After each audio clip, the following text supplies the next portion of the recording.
Good morning, everybody. What's happening with y'all, man? So listen, y'all. As y'all come into this video, everybody hit that like button and subscribe if you ain't already subscribed. And let's dig into these pay-per-view numbers, y'all. So listen, y'all. So Saturday, Terence Crawford and Shawn Porter had, a great fight. And Terence Crawford came out on top and stopped Shawn Porter, right? So before the fight, man, I was saying that this fight between Bud and Shawn was gonna tell us a lot of things. You know what I'm saying? Not only what Terence Crawford can do inside of the ring, but on the financial side of things also. So it has came out that the Crawford Porter pay-per-view did approximately 190K pay-per-view buys. So with that being said, y'all already know where I'm going with this shit, but with that being said, man, Terence Crawford is still the B-side to Errol Spence because of several reasons. Not only those numbers alone, right? They did about 11,000 seats. You know, the venue fitted for 14,000, but they had to close off some rows or whatever. So it did about 11,000 people that were seated in Las Vegas, you know what I'm saying, during the Crawford Porter fight. And when Errol Spence and Shawn Porter fought in LA, they did about 21,000.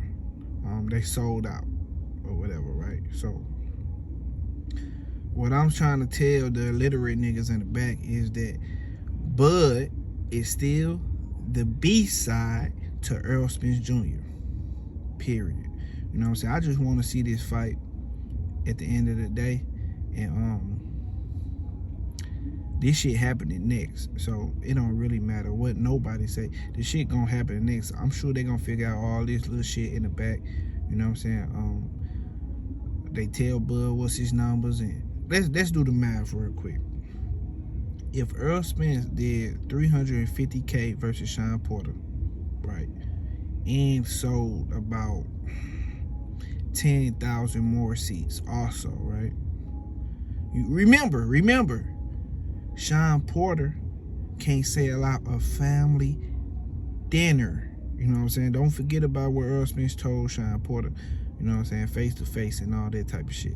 He told him to his face, you couldn't sell out a family dinner. So before Errol Spence fought Danny, he fought Mikey and did about 350K. So Errol Spence just showed consistency and numbers that he didn't need a Mexican to sell those numbers. So he went up against Shawn, who had a very small fan base compared to Errol Spence, right?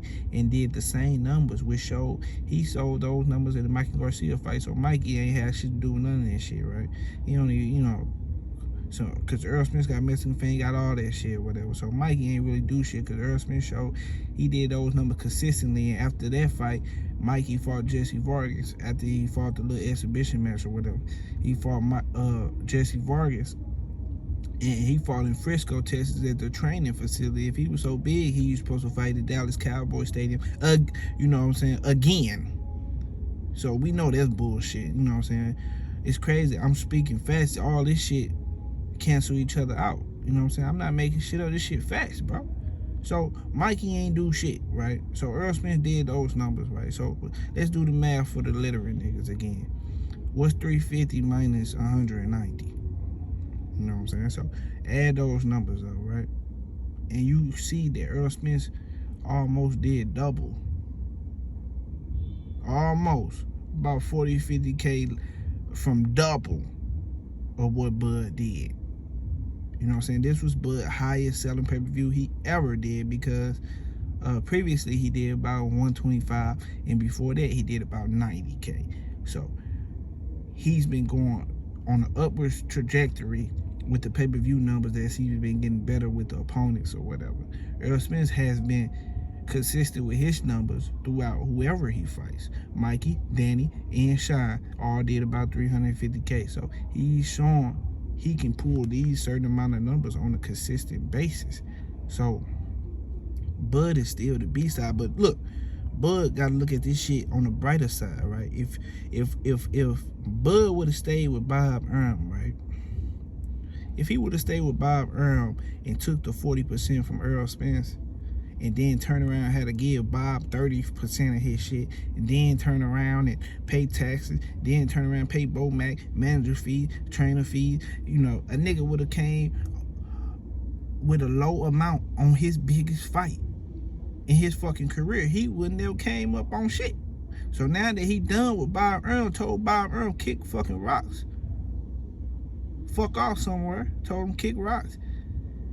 Now he fucking around with the PBC. The nigga get to keep all his fucking money, bro. All the money. Plus the back end money that a lot of niggas don't even see that Al Heyman put these guys up on. You know what I'm saying? With their name and shit. They get the venue money, all the stands. He get a piece of the stands. He get all that shit that Bob Earl was taking from him. He get him to get that shit to himself. So now that 40% look a whole lot hell of a better than what it would have been if he was with Bob Earl. If y'all catch my drift, if y'all following me, you know what I'm saying? Terence Crawford, this really a come up for the nigga. Cause let's say we know the fight gonna happen next, right? But let's say Terence Crawford get a guaranteed 10 fucking million for the Errol Spence fight from PBC, and them get a guaranteed 10 million for the biggest fight in fucking boxing. Get a guaranteed 10, 15 million or whatever, right? Plus the 20 or 30 or who knows what this fucking pay-per-view gonna do, because if they just did about 190, almost 200K, Errol Spence doing upwards of 300, them niggas might pull 600-700, come up off of, you know, 100 million for this motherfucking fight. You know what I'm saying? I'm just throwing numbers around. I'm not saying exact numbers or whatever, or what they could do, because there's no telling what they can do on this pay-per-view shit, but we know it's gonna do more than 500, 600, 700,000 motherfucking pay-per-view buys. This is the biggest fight. You know what I'm saying? The best fight in boxing. So the 40% don't look too bad for Terence Crawford now that he ain't with Bob Earl. You know what I'm saying? Because I'm sure they thought about it when they with Bob Earl. Like, man, 40%, you got me fucked up. It sounded like a nigga was trying to rape you, because you got to give Bob all that goddamn money. 30%, you got to take 40%, then get that nigga 30%. Plus all the other shit. You know what I'm saying? That was like a robbery. So, of course, Terence Crawford ain't want to take that shit at first. But now this shit sound a whole lot hell of a better. But I'm just letting you guys know, man, that Terence Crawford is still the B-side of Errol Spence, no matter what, because this number just proved these niggas just fought a common opponent. You know what I'm saying? The same guy that don't do much, you know what I'm saying? Who don't do much numbers and shit like that himself. So we really talking about Errol Spence and Terence Crawford numbers, because Shawn don't really sell shit. So they really, you know what I'm saying? So think about it, bro. Budstill the B-side, man. This shit showed a lot, man. A lot about Crawford in the ring, and a lot about the financial side of things. Pretty good numbers, but Tank did more than this, though. I can't lie. I think Tank did about 225, some shit like that. And he did a little more than this, but this still some alright numbers, you know what I'm saying? For him to capitalize off of this and going to Earl, that's what make things a whole lot bigger. So you know, who knows? This shit might do 800, 900,000 pay-per-view by maybe a fucking million. You never know how this shit gonna play out when the best fighting the best. You know what I'm saying? Numbers are always great with a hell of a lot of promotion, and capitalize off the Super Bowl, because they plan on fighting in February, March. Man, this shit gonna be big. So, you know what I'm saying? So this not a bad thing for Crawford. Now we know this make negotiations between Errol Spence and Bud a whole hell of a lot easier, because we know who really the biggest star, which we already fucking knew. But I just want the niggas who hard-head and don't listen to the facts and shit like that to understand what the fuck really going on. You know what I'm saying? Look at the numbers. 350 minus 190 equals, for the dummies in the back, you niggas answer that. And other than that, man, y'all hit the like button, subscribe to the channel. You ain't subscribed already. And I'm out, y'all. Deuces.